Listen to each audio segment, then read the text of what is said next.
Bismillahirrahmanirrahim. Assalamualaikum warahmatullahi wabarakatuh. And my fellow friends. Today, inshallah, I will present to you about retirement planning tools and processes. Okay, when we talk about retirement, we definitely don't want to be that old man, disabled, and disabled to do a good thing when he was retired. We should replace this man to this man. Alright. When he retire, he will relax at the home, can read books, can read newspapers, and do a great thing. Still can think. And when the people is planning good for the retirement process will be more easier. When we talk about retirement, we usually put in our mind this kind of thing. Okay, how many saving we have, how many saving that we invest, we spend, and we're going to this attitude. So what is our balance? What is our actual amount of saving? What kind of saving and what kind of investment that we are done during our journey to the retirement. So the question remains, we can ask ourselves, what is retirement? So the first question is, what is retirement? The second comes, when should you retire? And the third is, what's after your retirement?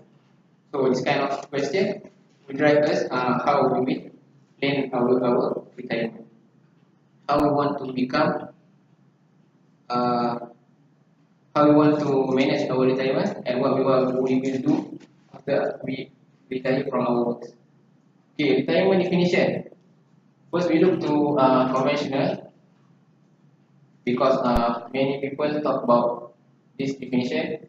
The first definition, due to conventional, retirement means the period of one's life after leaving one's job and ceasing the work.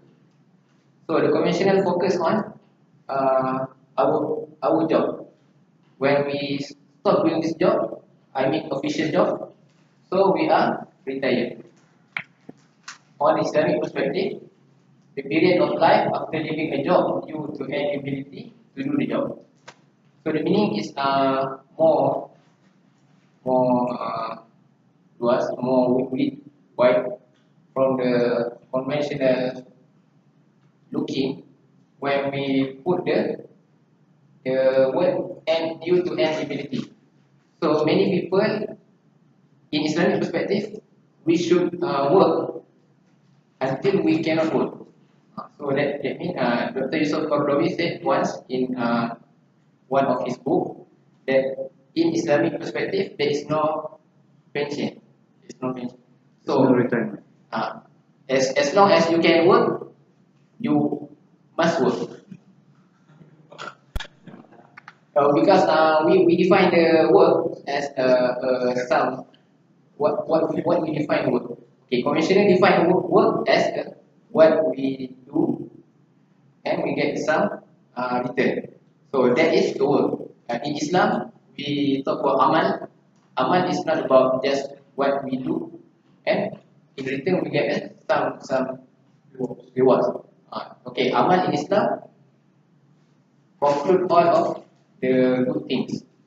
Okay, we can see many people in Islamic scholars who work until they die. You can see such as the big politician like Sheikh Al-Azhar. Nobody replaced Sheikh Al-Azhar until he dies. So when Sheikh Al-Azhar died, so so the other man will replace him. Not until the Sheikh Al-Azhar will be replaced after he died. Not there is no retire for Sheikh Al Azhar. So no retirement age for Sheikh Al Azhar. For example. So the Islamic definition is more hidden uh, uh, than conventional definition. So this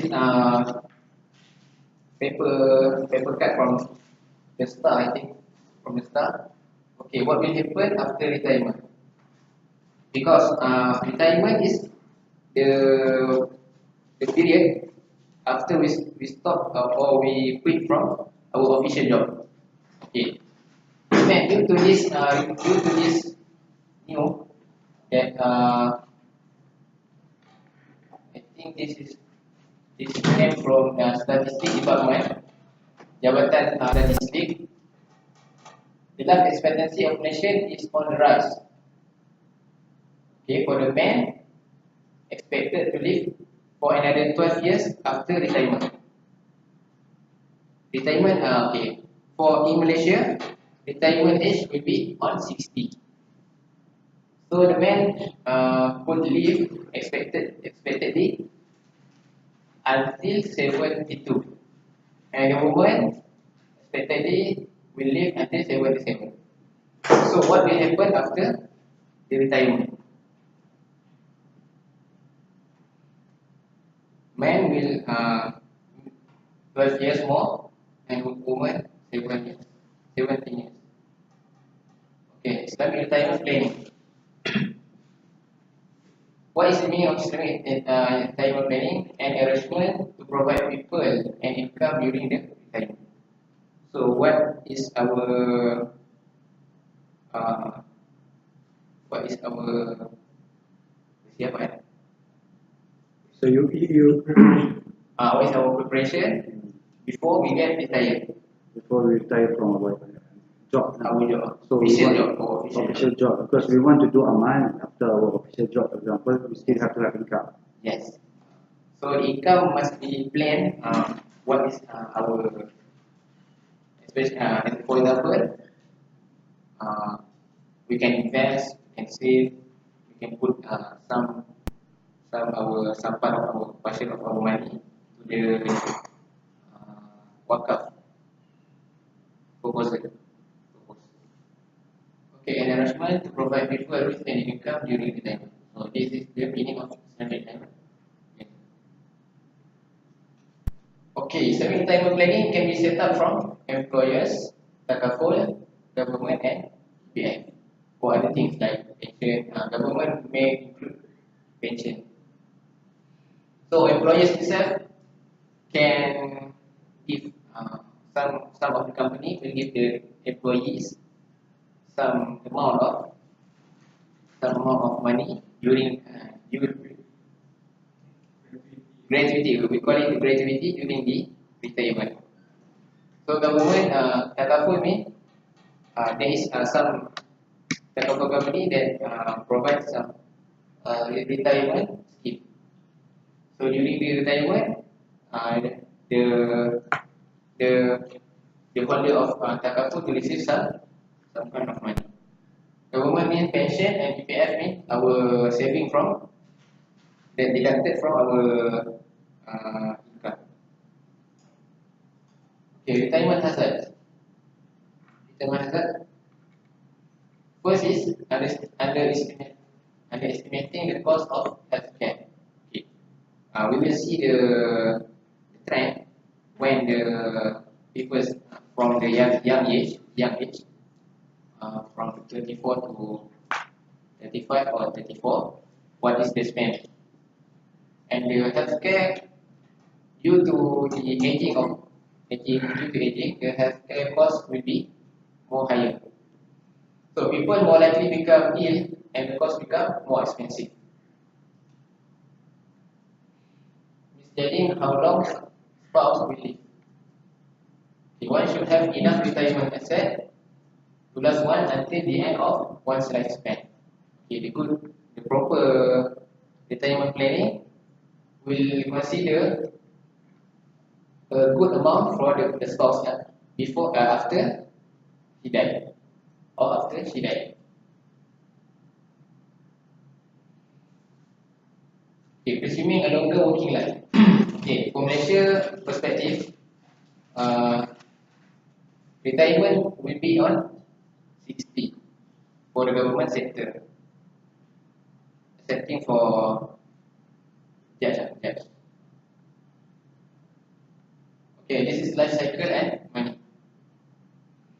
Okay, due to age 18 to 24 or 25, okay, people tend to spend money more on college, university, and auto. Auto here means car, motor car. Okay, second is 25 to 35. Okay, people will spend more money on raising, for the purpose of raising family or building a home. Or we can sit on another word, buy a home, buy a house. Okay, from 36 to 45, more to children's education. Because the son, the daughter will become 36, at the age of, for example, at the age of 15, at the age of 10, at the age of 10. So these children will need more money to their education. Children's marriage, because nowadays young people did not get sufficient money to their marriage, their own marriage. So they tend to get it from the parents, and also a Hajj and Umrah. So this, for me, this age is applicable for this purpose. Okay, from the age of 46 and 55, more to healthcare and retirement expenses, because on this age, the employee will receive a retirement pension or gratuity. Okay, maybe we can change from 55 to 60, because nowadays the retirement age at the age of 60. So from 60 to 77, more to living expenses, long-term care, and donation or legacy. So this part, I think later, when the people thinking about legacy or donation at the end of the age, it's already been late. So I think this is the end of presentation. So donation should be earlier. Donation or planning of legacy should be earlier. So what age do you think? So Let's say wasiat. So you want to say wasiat or something like that. So it should be the age of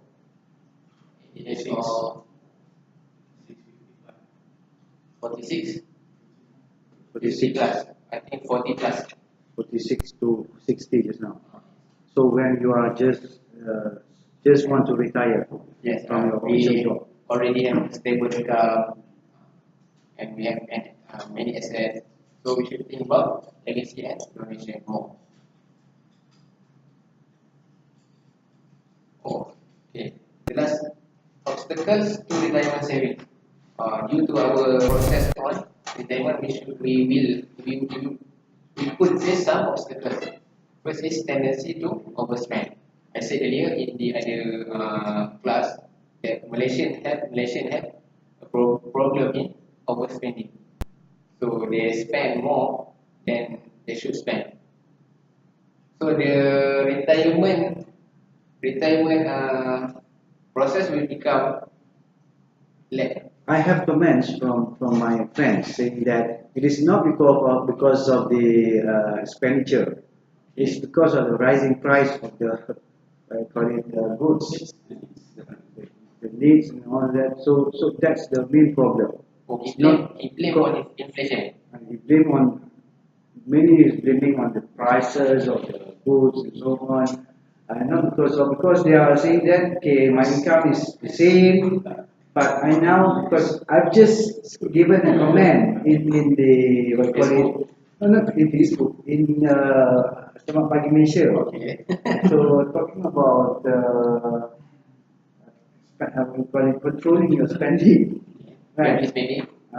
Family spending, and then the comments are saying that it's not because of they don't want to control the spend, that they will call it expenditure, but it is actually because of the price, the goods escalating, and then their income is still the same. And what do you think? What do you think? What should be the I should we propose I think these people not invest on the good on a good institution. We have some good institution like Tabung Haji, for example, and many many unit trusts that uh, that give really high return. So I think this man is not investing and not a good investor. If I may make a point. Yesterday, Dr. Zulina told us a story of a medical doctor. He said he's a, how would you say, he's a humble man. He doesn't flaunt his wealth, so to speak. He doesn't. Doesn't what? Flaunt. He doesn't flaunt his wealth, so to speak. But he is a medical doctor. So he said that the key to all of this is because he underspends. He doesn't spend according to what he It's supposed to do. It's supposed to is spend. That He's is not spending according to his level. that's bakhil. I think there's a difference between bakhil and between being No, moderate is okay. Yes, But if you are underspent until you actually deprive the basic needs, that is actually bakhil. we have to wear a statement wrong. It's not understanding it. So let's take this is the average spending line, aggregate spending line. Let's say he spends just Below. Just below. But let's say maybe for doctors, maybe income there much higher. let's say his house for doctors, let's say around 350,000, maybe let's say, but instead he bought maybe 250,000, maybe 280,000, something like that. So below the average. That is good. There is a That is good. You can afford more. You don't want to. if you want more, you should sacrifice something.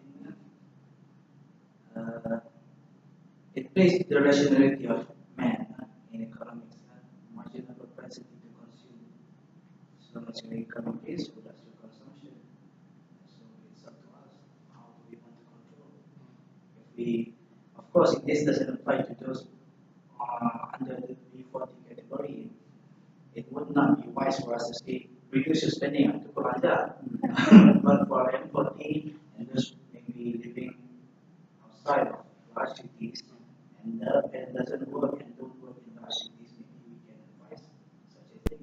I do agree on that because when I was being offered to actually speak about the control spending, I've been thinking about the P40, M40, right? So basically, a lot of my friends give me suggestion on how to control the spending. Right? So I've received so many tips from the public. But I'm saying to them that okay, now you are thinking about. I mean, it's true that how they actually reduce the spending. Okay, so I'm saying that they plant sayur, right? So basically, but sometimes it does not actually applicable or practical to the B40, right?